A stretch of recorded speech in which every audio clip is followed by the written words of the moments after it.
we do have yet another example of an anti-Big 12 crusade it's not being talked about a whole lot, but it's reared its ugly head. Are these behemoth recruiting sites all conspiring against the Big 12? Because it sure looks like it once again. And I try hard not to be conspiracy guy, but I saw this one happen. I saw it happen with my own two eyes, and I thought, dude, this is not going to help. This is not going to help you beat the case. In this video, I will show you the latest example of this. I'll point out a couple other egregious recent examples and answer the question like, hey, is this really a big thing holding the Big 12 back? Plus, we even got one guy who just exposed the entire game that's being run here by the recruiting sites and the SEC and Big Ten, okay? So here's the latest example. We talked a lot about Kyle Whittingham and Michigan and everything that happened, the fallout of leaving Utah. He took 7 coaches, bunch of high-profile players, some of the most talented on the roster, Smith Snowden, J.J. Buchanan, John Henry Daly, like a lot of the roster that was like frontline name guys, transferred to Michigan to go play for Kyle Whittingham. So that was painful. But what stood out to me was it seemed like the most painful to the Utah fan base, and Kyle Markham, even Alex Markham said the same thing when he was on here. Sorry, Alex. The most painful one was actually stealing the number 1 recruit in the 2026 class for Utah, and that was Sal Moa. Huge coup to get him away from Tennessee. He was at one point committed to Tennessee. Utah flipped him while Kyle Whittingham was still there in December. He's the number 1 player in the state. It's a big deal. Some places have him as the number 1 athlete in the country. This is a big, big get. He gets on campus. He starts taking classes and then decides, well, maybe I'll go to Michigan. Okay.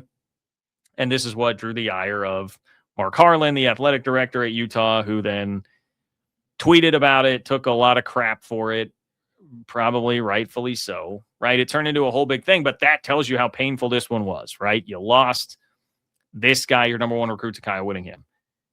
This is the latest example of it, though, my friends. He's a 4-star recruit, according to Rivals. But now, guess what? Things have changed. Please subscribe to the channel, like the video. Here you go. Things have changed now. No longer a 4-star recruit since Sal Moa is a Michigan Wolverine, okay? This actually pointed out by a BYU fan on Twitter here, but you see that Rivals Michigan athlete Sal Moa ranks number 30 and 5 stars in the final 2026 Rivals 300. So they do their final update, and in the final Rivals 300, wow, look at that. He's gained a 5th star. How about that? You know, not going to Utah, not going and playing in the truck stop conference anymore. He's going to play in the Big Ten in the Big House. Well, he must be a 5-star recruit then. If he's worthy of Michigan, of course. If he's a Michigan man, no Michigan man can be a lowly 4-star. It's crazy, guys. It's crazy. And I know Rivals has lost some of its punch. It's not quite what it used to be.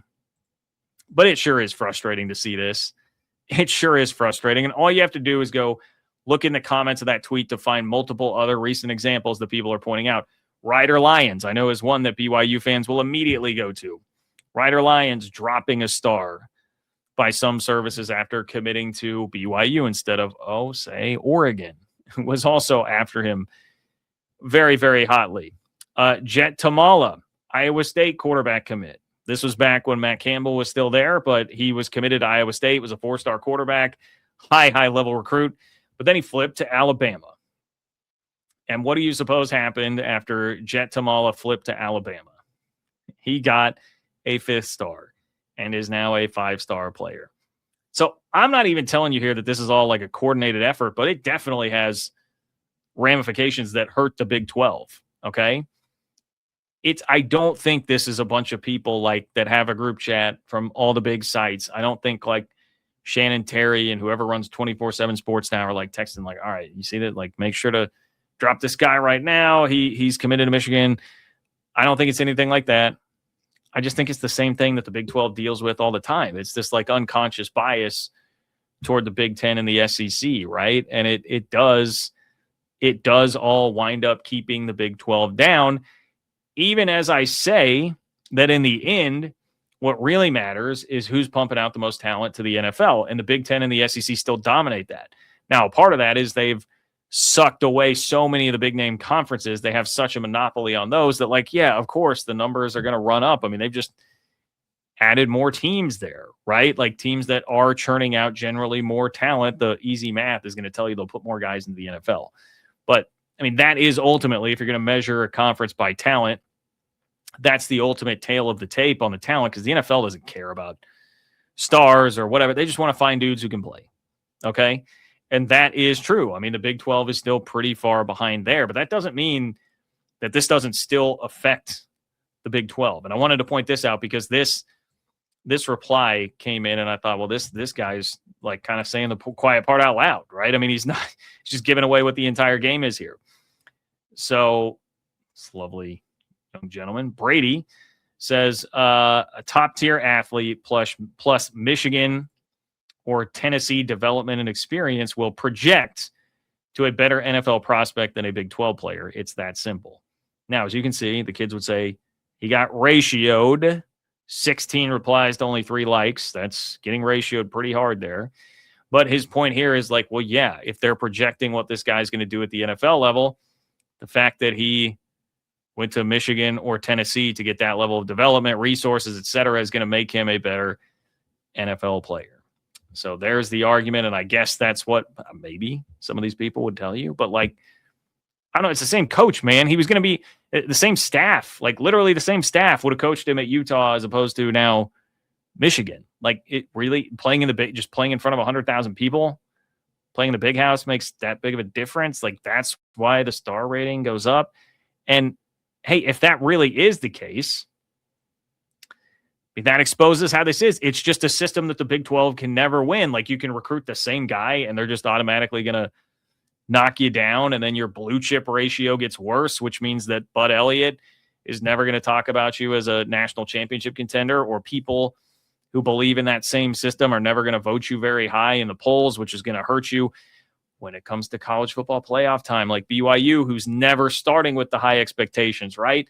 That has a tangible impact on the conference when you're not pulling in more of these blue chip prospects. And if this effect is really happening to you over and over again. And I would also say, I talked about Indiana earlier in the show. Indiana blows some of this up right in its face. I mean, 72nd most talented roster in the country, according to the 24/7 talent composite. Just went 16-0, blasted Alabama, blasted Oregon, won the national championship. So that flies in the face a bit of what these recruiting rankings are saying. None of these guys on Indiana's roster were 5-star highly recruited players.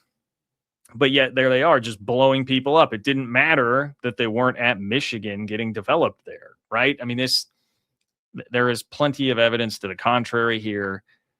I acknowledge that, yes, because there are so many of the bigger powerhouse programs in the Big Ten and the SEC, they're going to churn out more NFL talent. But this is totally a system that is set up to harm the Big 12 and, to some extent, the ACC. Probably not Miami, Florida State, Clemson, but the rest of the ACC for sure, I think, feels that too. You know, it's a haves and have-not system. It's another way that the Big 12 is held back, and it's very frustrating. It's very, very frustrating. But hey, speaking of the SEC and Big 10 rigging things against everybody else, will their current power struggle wind up crushing the Big 12? Click here to find out.